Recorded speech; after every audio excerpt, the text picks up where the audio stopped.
The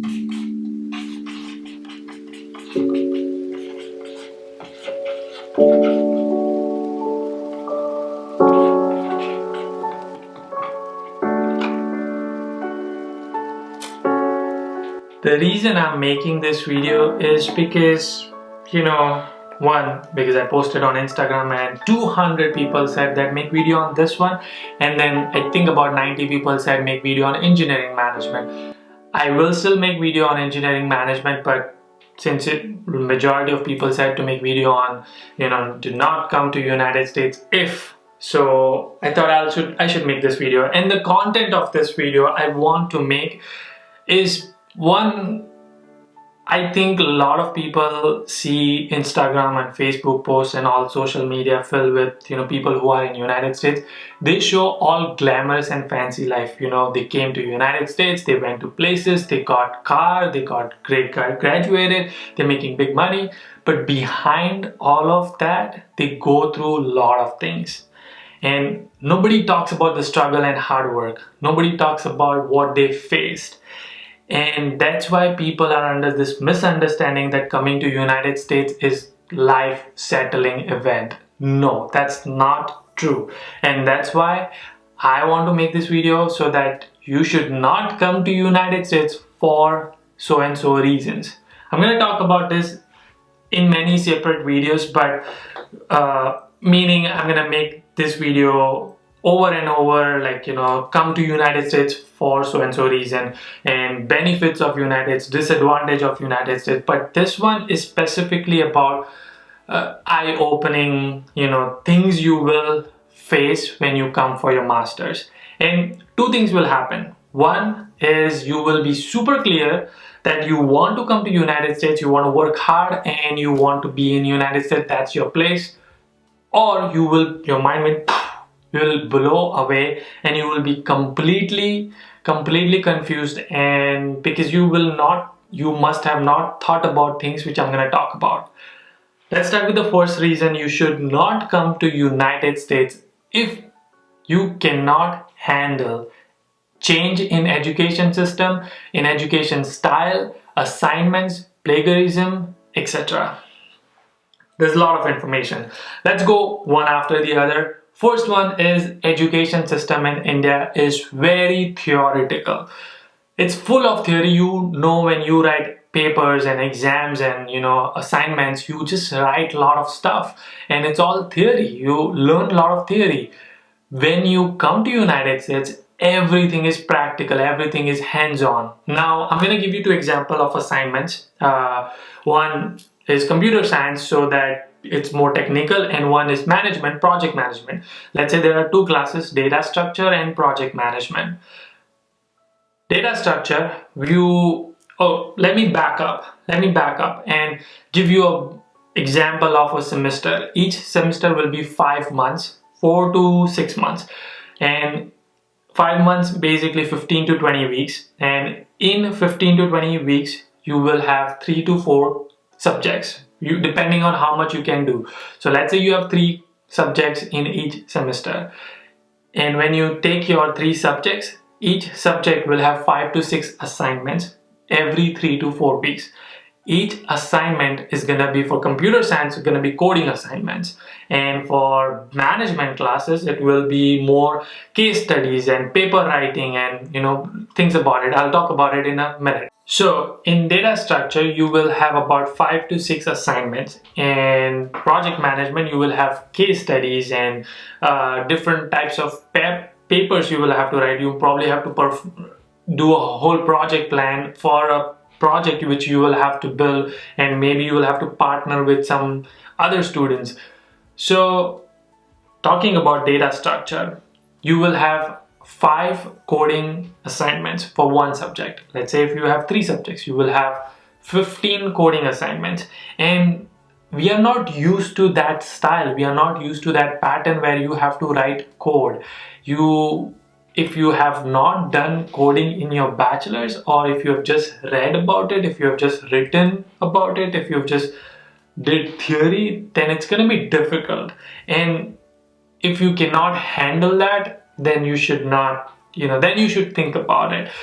And after, it's not only just, a lot of people are gonna be like, oh, I can easily grab code from internet, and I can grab this pieces of internet code is available all over. That's why I want to talk about plagiarism. Plagiarism meaning you can, basically that word means copying other people's stuff or copying anything from internet. You should not copy. Please do not copy when you come to master's program or bachelor's program, or in the United States, whichever program you come to. One is you're spending so much money to study. You are spending so much money, like 40 to 50 lakhs of rupees, and you're coming to study. But what's the point if you're gonna just copy something from internet? You're not learning anything. Two, United States, every university have great software. Once you submit your assignment, it runs a web algorithm. It goes to your different students and everyone. It matches your code, and if professors find you, then you are in a trouble. And I have horror stories, real stories of my friends which have gotten into a lot of trouble, deported from the college, banned from the college. And I will make separate videos on that specific, and maybe have that friend also to talk about it. But you should not copy. It's not really good for you. And worst, let's say you copied and nobody caught you. There will be some smart ones who will be like, oh, I can change if code to switch cases, and I'll change do while to while and for loop and all of that. Someone are brilliant ones. The problem is, when you graduate, you have to go and give interviews. What is going to happen? The first thing they will tell you, write a code on whiteboard of basically car parking system and how to trigger that all the cars are full in parking system. Boom, write an algorithm for that. If you copied in your data structure algorithms classes, you will not be able to solve that problem, because you probably learned that in your classes, and now since you copied, you have no idea how to write code for it. So overall, now I should talk about project management. You will have assignments like papers. Now this thing called papers, I don't know if you know, it's basically essay of 4 to 5 pages where you have to write stuff, and it can be case study on companies, case study on topics, case studies on different people, and they will give you like a tool which you have to research on that tool, or build that tool and build a project plan, and different stuff. I'll make a separate video on assignments altogether, but you will get assignments like that. Even when you write papers, you cannot copy, because there's no way. It's more easier to catch that than code. So as soon as you copy it, they're gonna know, and there's no point again. And my whole point about this assignments and education system is that it's different from Indian education system. You should expect the change. You should be ready to accept this and be prepared for hard work which goes behind this. If you are not ready to do that, then do not come to United States. Moving on to my second point. You should not come to United States if you cannot handle rejections, hard work, struggle, and all of that. Self-study and etc.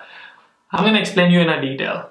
Rejection, I say that, let's say you cleared your education system, you passed with flying colors. Now time will come to apply for jobs and job search.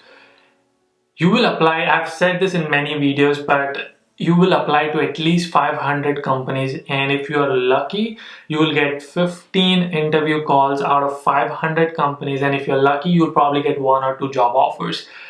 I am not kidding. People have struggled. And other thing people are thinking is that, oh, I'm gonna be in USC, CMU, NEU, Boston, and San Francisco, and all of these great colleges, Harvard, Stanford.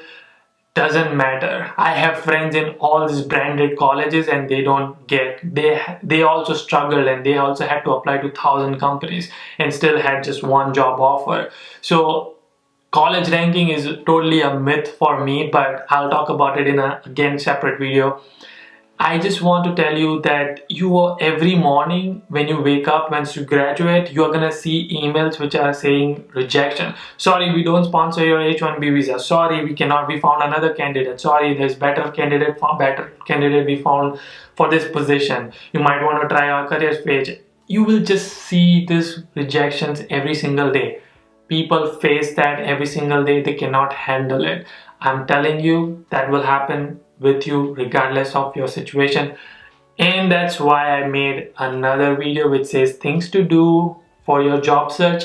Go and watch that video. From day one you have to start your job search. But after, let's say you got a job, self-study and research is so important in United States. If you are always given everything in India, like if you are, baby spoon-feeded and, golden gifted child, it's gonna be a real problem for you in United States. Let's say you came to, you got job, your first day, your boss, your manager is gonna tell you, I want you to work on this project which requires you, which is on Angular and Node.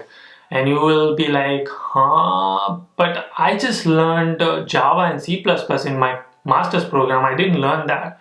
Well, they're gonna tell you, figure it out, my friend, because you have to learn. You have to be separate from a lot of crowd.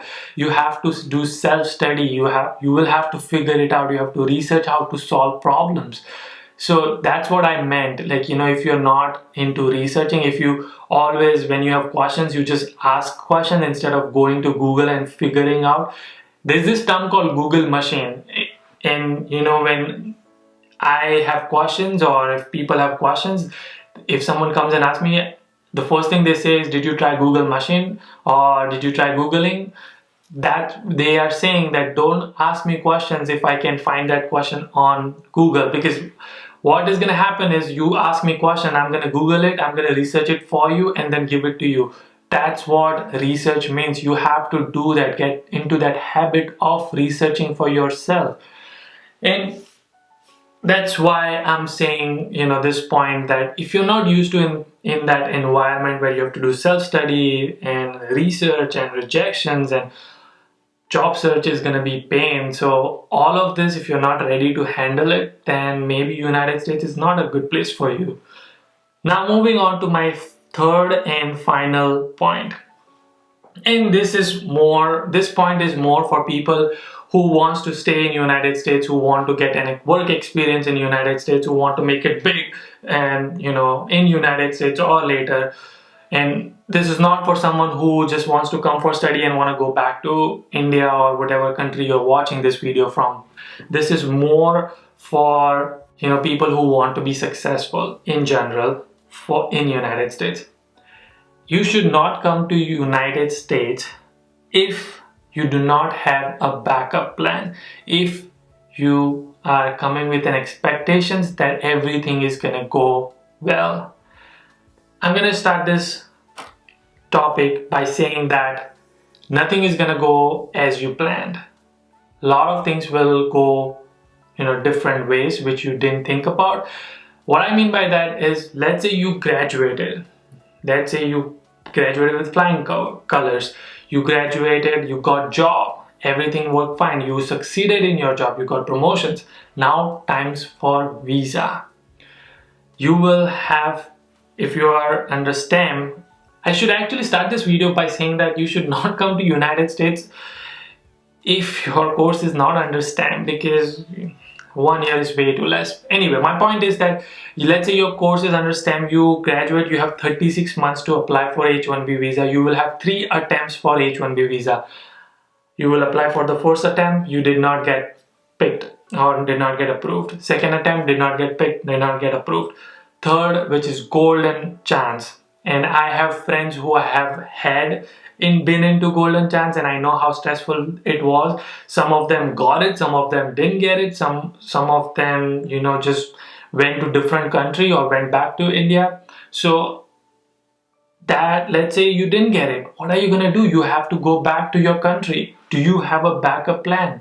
So that's what I mean by my first point that, do not come with expectation that everything is going to go as you plan, because it might not. You have 36 months, and you have to figure out, you have to have a plan, you have to have personal finance plan also for yourself. What I mean by that, you probably gonna spend at least 25 to 40 lakhs of rupees. Your jobs, once you graduate, you have 36 months to make sure to recover that money, and also have some extra money, savings and all of that, so that when you go back, if you have to go back, or if you go to different country, you have some money to kickstart something which you want to do. And overall, you have to come with a plan. Let's say if nothing worked out, what are you gonna do to India? I have friends who did not get their third chances in H1B visa and had to go back to India. They planned it very well. What they did is they talked to their company, and their company in fact offered him that, okay, we really like you, we really like your work, we'll give you the same package, go in India, work for us. And now he didn't even apply for his third chance, because he just liked the offer. He's getting same 40-50 lakhs of rupees in India, working for an American company, can come America to anytime he wants on tourist visa or business visa, and can stay with his family and his parents and everybody. So I think planning that ahead of time is great. Now a lot of people does not get the same opportunity. You might want to plan for a different country like Canada. I have friends who are still studying, and almost in the last semester they have started planning for Canada right now. They're starting figuring out. Canada is point-based system. Their PR and citizenship is point-based, which means if you have masters, you get certain points. If you're Indian, you get certain points. If you have job experience, you get certain points. If you match this much point, you get PR. It's easy. So you have to do this research, come with this backup plan. If 3 years you couldn't figure out how to save that money and apply PR in Canada, get a job in Canada, whatever that is. So come with this exit strategy. Think that you might not get it and what you will do if you don't get it. So don't come with this expectation everything is going to go well, and if you have that expectation, you should not come to United States, and if you should not come if you do not have backup plan. That is all I wanted to talk about in this video, and I know it's a long video. Sorry about that. I make long videos because I go in detail and I really want to talk about things which is important for you to understand before you make this big decision. I know some haters are gonna say that basically you are saying that you come to United States only if you want to work hard, and they're gonna make you work hard and all of that. I worked hard a lot in India as well. When I graduated in Mumbai, I worked for Capgemini.